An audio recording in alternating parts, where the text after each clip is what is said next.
আসসালামু আলাইকুম। সহজ এবং মজাদার রান্নার ইউটিউব কুকিং চ্যানেল গৃহসুখনে আপনাদের সকলকে স্বাগত জানাচ্ছি। আমি আফরোজা চলে আসলাম নতুন আরও একটা রেসিপি নিয়ে। আমার আজকের রেসিপি খুব সহজে প্যাকেট মশলায় তৈরি সহজ চিকেন রোস্ট, যেটার টেস্ট বিয়েবাড়ির চিকেন রোস্টকেও হার মানাবে। এটা এতটাই টেস্টি আর এতটাই সহজে করা যায় যা আপনি চিন্তাও করতে পারবেন না। আর সবচেয়ে বড় কথা, এই রোস্টটা তৈরি করতে আমি যে ইনগ্রিডিয়েন্টস ব্যবহার করেছি তা আপনার হাতের কাছে সব সময় থাকে। তো চলুন শুরু করি আজকের চিকেন রোস্ট তৈরি। এখানে আমি প্রায় 3 কেজি পরিমাণ চিকেন নিয়েছি।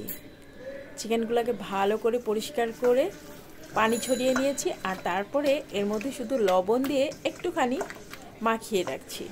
প্রায় 15 থেকে 20 মিনিট এটাকে শুধু লবণ দিয়েই মাখিয়ে রাখবো। চিকেনটাকে যখন আমি পরিষ্কার করেছি তখন খুব ভালো মতো ভিনেগার পানি দিয়ে ভিজিয়ে রেখে পরিষ্কার করে নিয়েছি। এখন চুলা একটা প্যান বসিয়ে দিয়েছি আর তাতে দিয়ে দিচ্ছি সরিষার তেল। এখানে আমি 4 টেবিল চামচ সরিষার তেল দিয়েছি, আর তাতে এখন পেঁয়াজের বেরেস্তাগুলো ভেজে নিচ্ছি। চিকেনটা ম্যারিনেট করা রয়েছে, আর আমি এখানে পেঁয়াজের বেরেস্তাটা করে নিচ্ছি। এখানে আমি মেজারমেন্ট কাপের 3 কাপ পরিমাণ পেঁয়াজ কুচি নিয়েছি, আর এই পেঁয়াজ কুচিটাকে এখন আমি সুন্দর করে বেরেস্তার মতো মুচমোচা করে ব্রাউন কালার করে ভেজে নিব। আজকের চিকেন রোস্টটা আমি কিন্তু সরিষার তেল দিয়ে রান্না করছি, কারণ আমি সরিষার তেলই খাই, তাই সরিষার তেল দিয়েই রান্না করছি। আর অসাধারণ আসে টেস্টটা, একবার রান্না করে খেয়ে দেখবেন। সরিষার তেলের রান্না আমার মনে হয় সয়াবিন তেল থেকে অনেক বেশি টেস্টি হয়। এখন আমি পেঁয়াজের বেরেস্তাগুলোকে আর 1 মিনিটের মতো ভেজে নিব। ব্যাস, আমার ভেজে নেওয়া হয়ে গেছে। এখন আমি বেরেস্তাগুলোকে উঠিয়ে নিচ্ছি। খুবই মুচমুচা একটা বেরেস্তা তৈরি হয়েছে, আর দেশি পেঁয়াজ দিয়ে বেরেস্তা তৈরি করলে এরকম মুচমুচা বেরেস্তাই তৈরি হবে, কিন্তু অন্য কোনো পেঁয়াজ দিয়ে করলে কিন্তু এরকম মুচমুচা বেরেস্তা তৈরি হয় না। আর এখানে যে তেলটা আছে এই তেলের মধ্যেই আমি সেই ম্যারিনেট করা চিকেনগুলোকে ভেজে নিব। চিকেনগুলোকেও আমি গোল্ডেন ব্রাউন করে ভেজে নিব।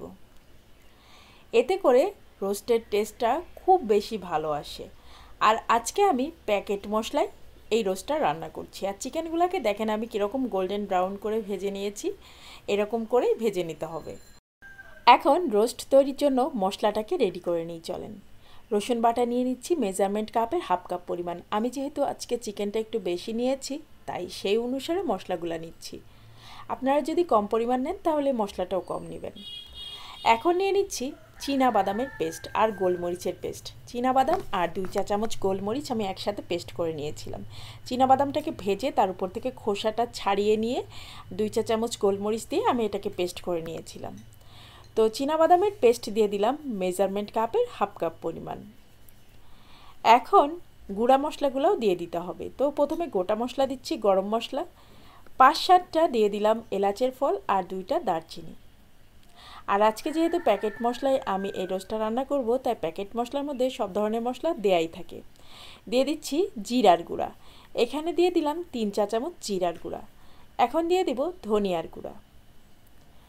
ধনিয়ার গুঁড়াও দিয়ে দিব 2 চা চামচ পরিমাণ।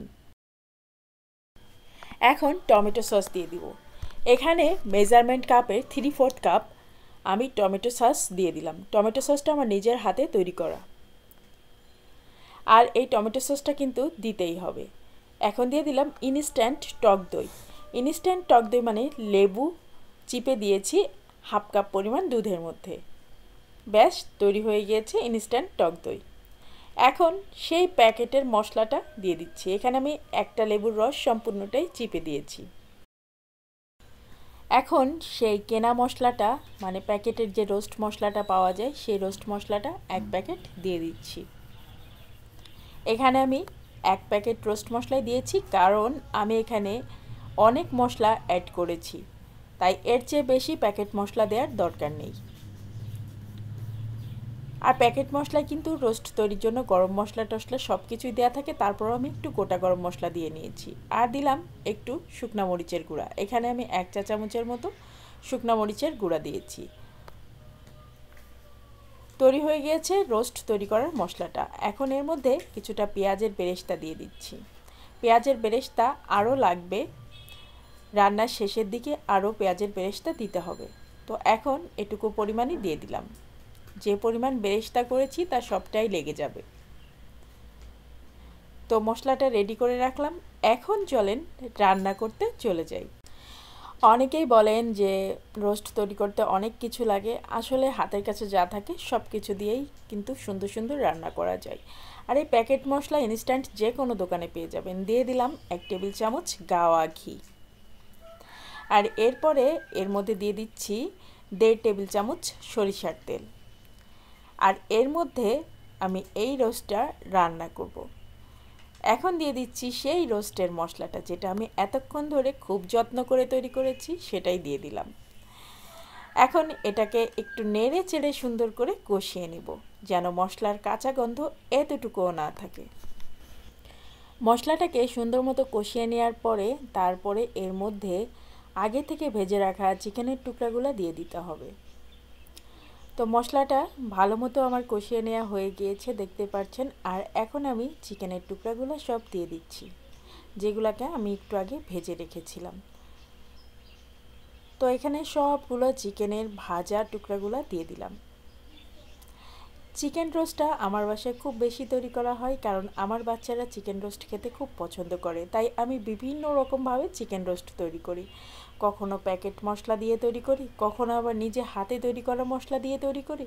তো বিভিন্ন রকমভাবেই চিকেন রোস্ট তৈরি করা হয়। নিজে হাতে তৈরি করা মশলা থাকলে তো কথাই নেই, সেটার টেস্ট কিন্তু অসাধারণ।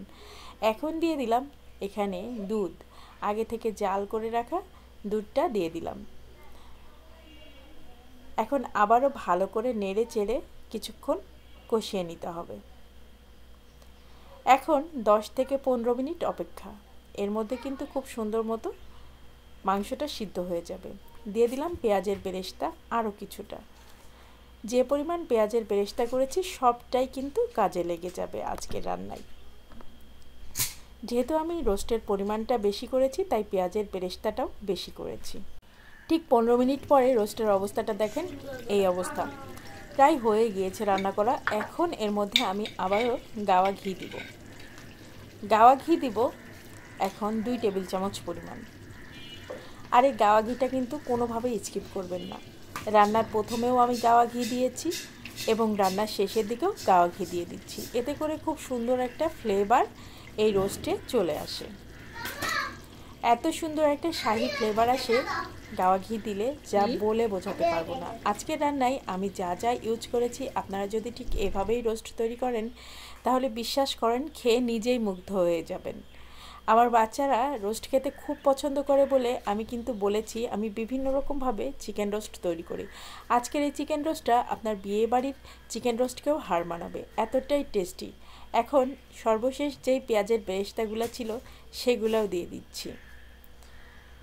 তো সবটুকু পেঁয়াজের বেরেস্তাই কিন্তু লেগে যাবে, আমি প্রথমেই বলেছিলাম সবটুকু পেঁয়াজের বেরেস্তাই লেগে যাবে।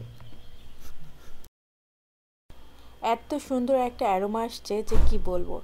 আজকের চিকেন রোস্টটা খুব সহজে আপনি তৈরি করতে পারবেন। আপনি চাইলে এখানে যে কোনো মুরগি ইউজ করতে পারেন। আমি ফার্মের মুরগিটা ইউজ করেছি, আপনারা চাইলে যে কোনো মুরগি ইউজ করতে পারবেন। তবে আজকের রোস্টটা এতটাই টেস্টি হয় যে আপনাকে বলে বোঝাতে পারবো না। এই রোস্টটা অবশ্যই আপনি একবার হলেও ট্রাই করবেন। আপনারা যারা নতুন রাঁধুনি আপুরা আছেন তারা কিন্তু এই রোস্টটা ট্রাই করতে পারেন। অনেকেই বলেন যে রোস্ট রান্না করতে অনেক কিছু প্রয়োজন, আসলে হাতের কাছে যা কিছু থাকে তা কিছু দিয়েই কিন্তু আপনি সুন্দর সুন্দর রান্না করতে পারেন, যদি থাকে ইচ্ছা। যেমন আজকে আমি কাঠবাদাম বা কাজু বাদাম বা পেস্তা বাদাম কোনোটাই ইউজ করিনি। আমার হাতের কাছে ছিল চীনা বাদাম, সেটাকেই আমি ভেজে নিয়ে তারপর পেস্ট করে নিয়েছি। ব্যাচ, রোস্ট কিন্তু খারাপ হয়নি, অনেক টেস্টি হয়েছে। শুধু যে কাজু বাদাম বা কাঠবাদাম দিলেই রোস্ট টেস্টি হবে তা কিন্তু না। আর আজকে আমি যে ঘিটা ইউজ করেছি, আমার মনে হয় সবার বাসায় ঘি থাকে, ঘি ছাড়া কি কারোর চলে? তো আজকের রোস্ট রান্না করতে আমি যা যা উপকরণ ইউজ করেছি, আমার মনে হয় প্রতিটা রাঁধুনির হাতের কাছেই এই উপকরণগুলো থাকে, তাই সহজেই এই রান্নাগুলো আপনারা করে ফেলতে পারবেন। আমি আপনাদের সাথে যে যে রান্নাগুলো সবসময় শেয়ার করে থাকি, প্রতিটা রান্নাই এতটা সহজভাবে দেখানোর চেষ্টা করি, আর সবসময় চেষ্টা করি হাতের কাছে থাকা মশলাগুলো ইউজ করে মজার রান্না করতে। তো আজকের মতো আল্লাহ হাফেজ। সবাই ভালো থাকবেন, সুস্থ থাকবেন, নিরাপদে থাকবেন। আমার বাচ্চাদের জন্য সবাই অনেক অনেক দোয়া করবেন। আল্লাহ হাফিজ। দেখা হবে, কথা হবে পরের ভিডিওতে।